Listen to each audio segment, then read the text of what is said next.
Hello, this is Learning Pack 2 for High Needs and Post 16 Ellesmere. So what we're looking at first is we're going to look at some maths and 3D shapes. So what we want you to do is for you to do a bit of a colouring activity. So you can look on the next page. There's some 3D shapes, pictures, and you're going to see if you can try and match the colour. So a red for a circle, can you see? Blue for a cube. And then carry on with the one here. Then you're going to make a cube, so you've got a net here, which is great.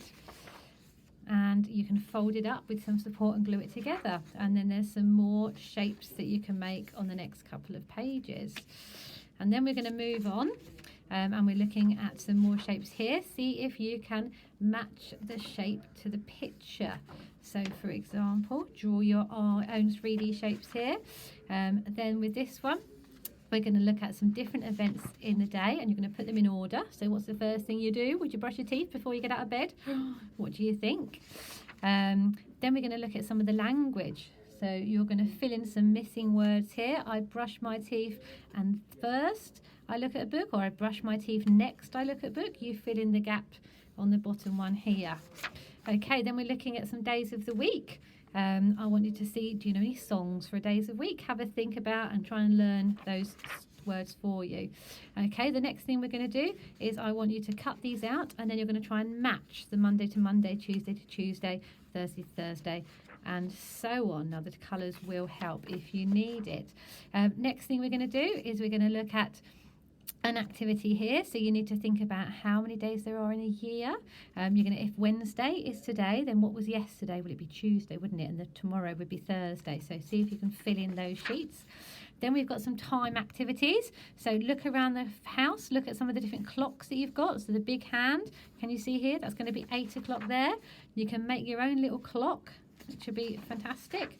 And then you're going to have a look at some clock time, so looking on the hour. So if you look at this one, it's going to be 2 o'clock. And then we've got some different ones here. Now this one instead is going to ask you to put the hands on the clock. So see if you can have a go there. Then we're looking at half past. So not all of you be able to do this, but if you can, then give it a go. That'll be fantastic. Then we're still looking at time, and we're looking at describing time. So we're looking at some words for time instead. So we're going to do Simon Says games. You're going to have someone else to play, and they might say turn in a circle slowly. So the idea that you're going to move something slowly, it's about how time passes. Or it might say quickly. So again, using some language of time. Then for this activity, we're going to look at what you do fast or what you do slow. So with the weekend, would you weekend go fast or would it go slow? Having a bath, is that fast or slow? Then we're going to look at a little bit of reading. We're moving on to the English pack now. So see if you can match some of the words with the pictures there. We've got some more here. What's this one, do you think? Is it a dad and a nan? I think it might be.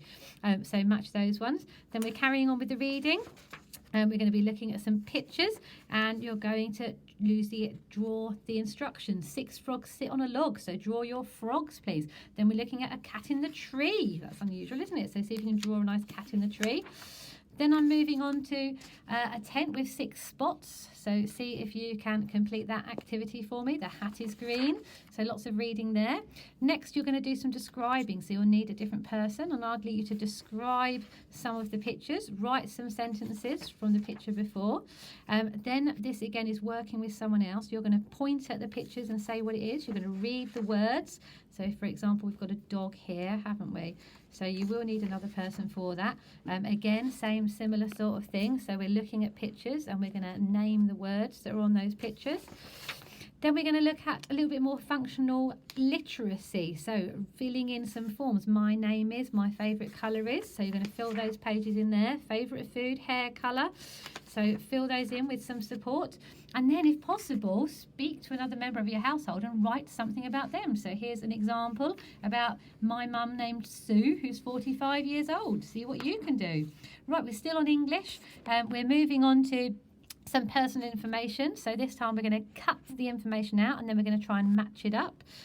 So you can see here, occupation, date of birth, see if you can match the pictures to the right thing. We've got telephones. Then looking forwards, we're going to be looking at how we fill in these gaps. So which word would this be? Is there a postcode there? I'm going to give you a clue. I think that's postcode. See how you do with the other ones. And then you're going to have to go all on your own. So there's no clues. You've just got to look at the picture and decide what does it mean. Moving on a little bit more reading. So we're going to read some comprehension. So do get an adult to read the information below. Then I want you to answer the questions. Someone can write those answers for you if you like, or if you can write them down, then please do have a go. Now we're going to be matching things up. So a son is like daughter, because they're both children of a mum and dad, aren't they? Husband would be married to wife. So see if you can match those things together. Another little close activity where you're going to fill in the gaps. Then we're moving on to sentence building, which is fantastic. So we've got my dog is 8 years old. My sister is working at Asda. So we're using the word is. So we're looking at moving down here, which word is missing? The garden, something. It is big. Mary is 22 years old. What would that word be? And something has 2 children.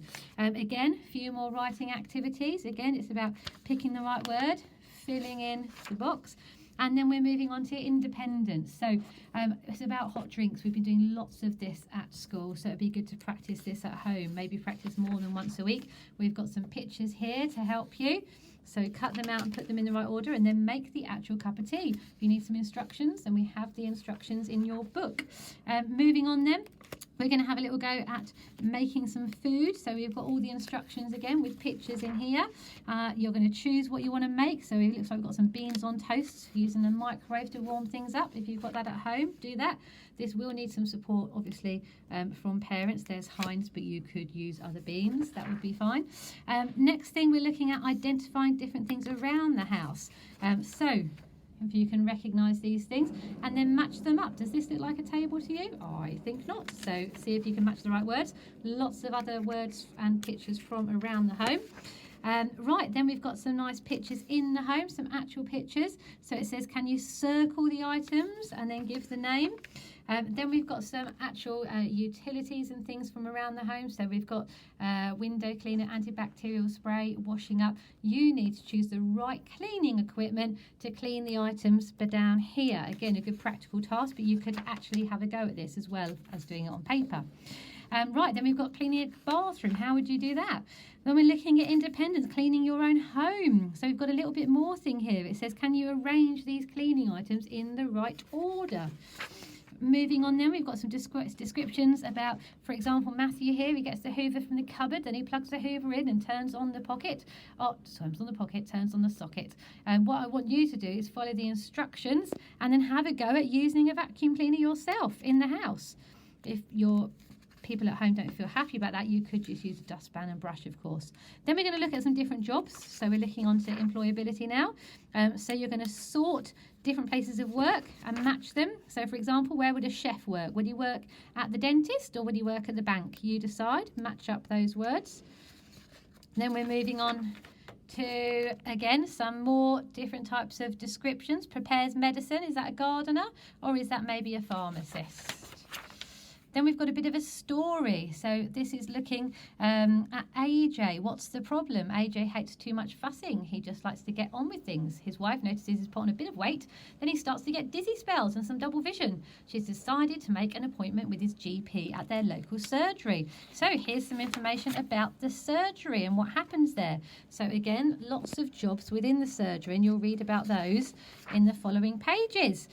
So go back, have a think about how many jobs there are within that GP. You can see you've got a few clues here. Here are the different people working there. Think about any that you would like to do. Then we've got some descriptions of different people who work in the NHS, different people that help you. Again, you're going to have to read these through with a bit of support. But they are a good range of things there. Then we've got some questions.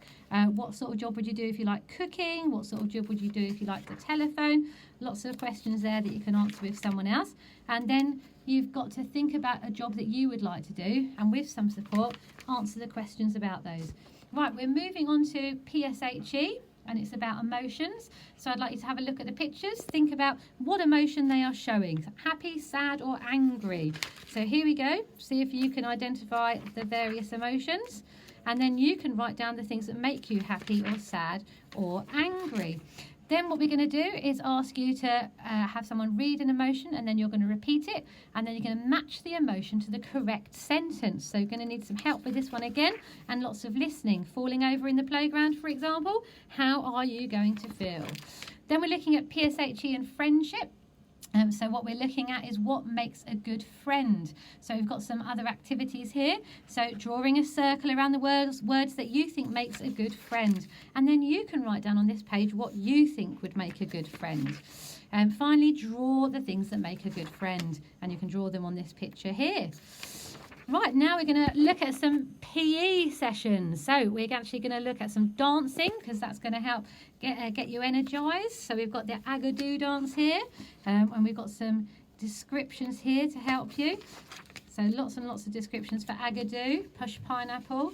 I know how to do that one. Hope you've enjoyed that. Then we've got a cheesy workout with Superman, one of my favourites, I have to say. So we've got running on the spot as a bit of a warm-up, turning to the left and the right, getting ready to dance. And tell you what, we've even got Denise doing some actions here. And when you get to school, you can ask to see them. So they're fantastic. Right, moving on again. We've got a cha-cha slide. This is a bit more of a modern one. I don't know that as well. And we've got the grapevine. So lots and lots of dances for you to practice and make sure that you're getting some physical exercise while you're at home. And the YMCA. We've got so much choice here. I bet if you talk to people at home, they'll know some of these activities as well. And that is the end of your Pack 2 for High Needs. Thank you.